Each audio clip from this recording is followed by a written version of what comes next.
Delimitation সম্পৰ্কে যে খসড়া ইতিমধ্যে এই নিৰ্বাচনী আয়োগে প্ৰকাশ কৰেছে সেই সন্দৰ্ভত আজি এখন সংবাদমেলৰ আয়োজন কৰিছে আৰু এই সংবাদমেলক মোক তেখেতসকলে দুআষাৰ কৰাৰ উদ্দেশ্যে মোক অনুৰোধ কৰিছে আৰু সেইকাৰণে আজি আপোনালোকৰ সন্মুখত মই দুআষাৰ ক'বলৈ লৈছোঁ।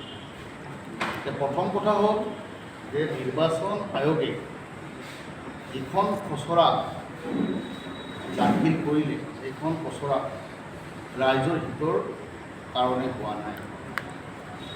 বিশেষকৈ আমি কংগ্ৰেছ দলে জানুৱাৰী মাহতে ইলেকশ্যন কমিশ্যনক এই সম্পৰ্কে আপত্তি দৰ্শাইছিল। যিহেতু এই যিটো চেঞ্চাছ যিটো খচৰা দাখিল কৰিলে এইখন 2001 চনৰ চেঞ্চাছ কৰিছিল আৰু আপোনালোকে নিশ্চয় জানে যে 2006 চনত 7 চনত যিখন খচৰা পাব্লিছ কৰিছিলে ইলেকশ্যন কমিশ্যন সেইখনত সকলো বিৰোধী দলে আপত্তি। কথা হ'ল যে ইতিমধ্যে 2006 চনৰ ডিলিমিটেশ্যন প্ৰচেছ মতে ভাৰতবৰ্ষৰ বিভিন্ন ৰাজ্যত নিৰ্বাচন হৈ আছে। অসমত হোৱা নাই, নাগালেণ্ড, মণিপুৰ তিনিখন ৰাজ্য। আমাৰ কথা হ'ল কি যে যিহেতু 2001 চনৰ পিছত 2011 এটা চেঞ্চাছ হৈ গৈছে, ৰিপৰ্ট পাব্লিছ হৈছে। 2021 চনত হ'ব লাগিছিলে, এতিয়ালৈ হোৱা নাই, হোৱাৰ প্ৰচেষ্টা চলি আছে। এই অৱস্থাত 20 বছৰ 22 বছৰ আগৰ চেঞ্চাছ ৰিপৰ্ট মতে কিয় নতুনকৈ কিমান নিৰ্ধাৰণ কৰিবলগীয়া হ'ল? সেইকাৰণে আমি ইলেকশ্যন কমিশ্যনক এই সময়ত জনাইছিলোঁ যে বন্ধ ৰাখিব লাগে। শেহতীয়াভাৱে অসমৰ মাননীয় সাংসদ অজিত কুমাৰ ভূঞা ডাঙৰীয়া আৰু বিশিষ্ট ডিজিপি ডক্টৰ হীৰেণ গোহাঁই ডাঙৰীয়াই সুপ্ৰিম কোৰ্টত ইতিমধ্যে এটা এই ড্ৰাফ্ট এইখন হ'ব নালাগে বুলি এটা কেছ কৰি থৈছে আৰু অহা 25 জুলাই বোধহয় 25 জুলাই যিটো টাইমটো মনত নাই তেওঁলোকৰ হিয়াৰিং হোৱাৰ কথা। আৰু সেই হিয়াৰিং হোৱা কথাৰ কাৰণে অসম চৰকাৰে বা মুখ্যমন্ত্ৰী ডাঙৰীয়াই হওক বা তেওঁলোকৰ দলৰ জ্যেষ্ঠ নেতাসকলে হওক খৰতকীয়াভাৱে তেওঁলোকে এইখন পাব্লিছ কৰা। আমাৰ কথা যে এইখন সম্পূৰ্ণ ৰাজনৈতিক উদ্দেশ্য প্ৰণীতভাৱে তেওঁলোকে এই খচৰাখন ৰাজনৈতিক স্বাৰ্থত তেওঁলোকে এইখন খচৰা তেওঁলোকে পাব্লিছ কৰিছে। এতিয়া কথা চাৰ্কুল পাৰ হ'ব নালাগিব। জিলাটো অকল নহয় নহয়, আমি এডমিনিষ্ট্ৰেটিভ বাউণ্ডাৰী কৰি বৰক্ষেত্ৰী ৰেভিনিউ চাৰ্কুল পাৰ হ'ব নালাগে। বৰক্ষেত্ৰী ৰেভিনিউ পাৰ হৈ গ'ল, বৰভাগ ৰেভিনিউ চাৰ্কুল পাৰ হৈ গ'ল, এডমিনিষ্ট্ৰেটিভ বাউণ্ডাৰী ক'ত মানিলে তেওঁলোকে? মানে নাই। ভৌগোলিকভাৱে কমপ্লিটলি এইটো যিটো ভৰিৰভাৱে যিটো খেম সেই যোনটো তেওঁলোকে নিশ্চিত কৰিছে। গতিকে আমাৰ কথা হ'ল যে এইখন আমি কোনোপধ্যে মানিব নোৱাৰোঁ। বিশেষকৈ আজি আমাৰ গাতে লাগি থকা নাৰায়ণপুৰ গাঁওখন, য'ত আজি মুকালমুৱাৰ প্ৰাণকেন্দ্ৰ সকলোবোৰ অনুষ্ঠান নাৰায়ণপুৰ ৰেভিনিউ ভিলেজৰ অন্তৰ্গত। বৰক্ষেত্ৰী কলেজ, থানা, বেংক, RNC, মাদ্ৰাছা, block, IB, SDC office, fire brigade গোটেইবিলাক চব এতিয়া ৰেভিনিউ ভিলেজ নাৰায়ণপুৰখন টিহু সমষ্টিৰ অন্তৰ্গত আছে। এই ক্ষেত্ৰত বিশেষকৈ আৰু ইয়াৰ পৰা আপুনি যাব গৈ আপুনি কাণবাৰীখন গৈ গোটেই লাইনটো আপোনাৰ টিহুত সোমাই দিলে, তাৰ পৰা গৈ পেলাই অলপ যাব বাদানী আখি, আকৌ লোহাৰ কাঠাখন, আকৌ বাদানী আখি এখন টিহুত ৰাখি ভোগাখন কমপ্লিট আকৌ নলবাৰী সমষ্টিত সোমাই দিছে। তাৰপৰা আকৌ লোহাৰ কাঠাখন ধৰ্মপুৰত দি পেলাই ধৰ্মপুৰত টিহুত দি পেলাই আকৌ বৰক্ষেত্ৰী সমষ্টি কৰিছে। এনেকুৱা এটা যিখন খচৰা এইখন আমি কোনোপধ্যে মানি ল'ব নোৱাৰোঁ।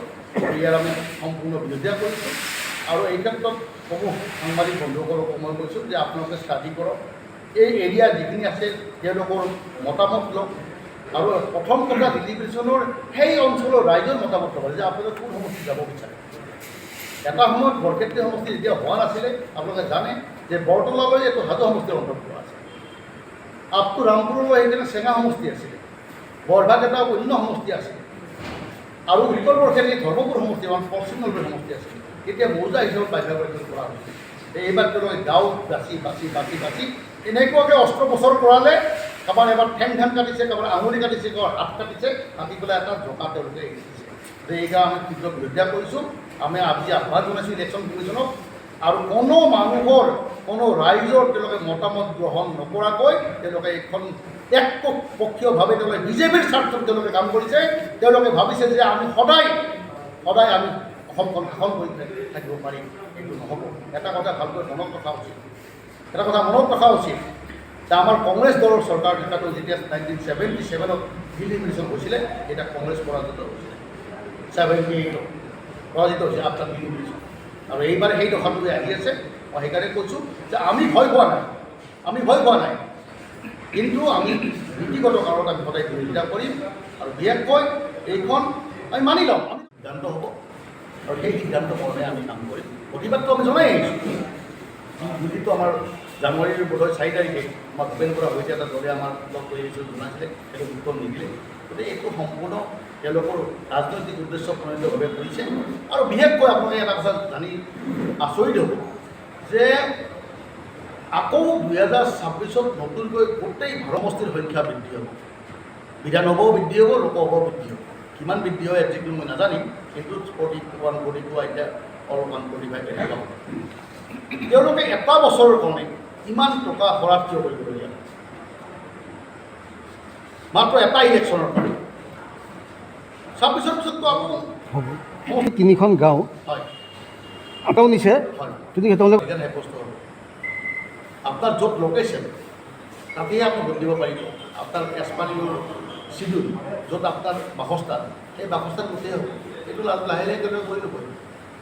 ঠিক আছে, নেতাক বিধায়ক বনাব লাগে, মন্ত্ৰী বনাব লাগে, তাৰ স্বাৰ্থ কিলনাখিয়া, গাঁওপাৰা, চটেমাৰী, সাতকাটা, নাৰায়ণপুৰ, আদাতদাৰী, এখনখন খিলন দিয়া নহয়। আজি ৰঘুনাথ চৌধুৰীৰ বিহগী ৰঘুনাথ চৌধুৰীৰ জন্মস্থান, আজি সেইখন ঠাই ফানবেন কৰি পেলাইছে। বিপিন পাল দাস আছিলে বাসিন্দা এই অঞ্চলৰ, সেইখন ঠাই আজি নোহোৱা কৰি পেলালে। গতিকে আমি ইয়াত প্ৰতিবাদ কৰিছোঁ আৰু মই আপোনালোককো আহ্বান জনাইছোঁ যে আপোনালোকে যিবিলাক সমষ্টি ইনক্লুড কৰিছে তেওঁলোকৰ মনোভাৱ লওক, যে মাটিবাহা পঞ্চায়তৰ মানুহখিনিয়ে এই ডিলিমিটেশ্যনৰ যিখন খচৰা দিলে তেওঁলোক সুখী হয় না। ভোজগুচিৰ মানুহক সোধক, আপোনালোকে বালিলেচাৰ মানুহক সোধক, দুৱাগুচিৰ মানুহক আপোনালোকে সোধক সুখী হৈছে নে নাই। আল্লাহ ইফালে অলপ কম আছে, ইফালৰ পৰা আনি পেলাই ইয়াত দিছে আৰু জাপ মাৰি তলৰ সংলগ্ন নহয়। আপুনি চাওক, মুকালমা চক পাৰ হোৱাৰ পিছতে আহি গ'ল আপোনাৰ লগে লগে আপোনাৰ টিহু বস্তি, আকৌ পাৰ হ'ব নলবাৰী বস্তি, আকৌ টিহু এনেকৈ কাম হ'ব পাৰে। আজি গৌৰৱ এইখন বিধানসভা সমষ্টিত গঠন হোৱাৰ পৰা প্ৰয়াত অধ্যক্ষ শ্বেখ ছাদ মহম্মদ ডাঙৰীয়া, তেখেতে আকৌ এই আসনত দুবাৰকৈ বিধায়ক হৈছিলে। সন্মানীয় অধ্যক্ষ পুলকেশ ডাঙৰীয়া বৰুৱা ডাঙৰীয়া দুবাৰ অধ্যক্ষ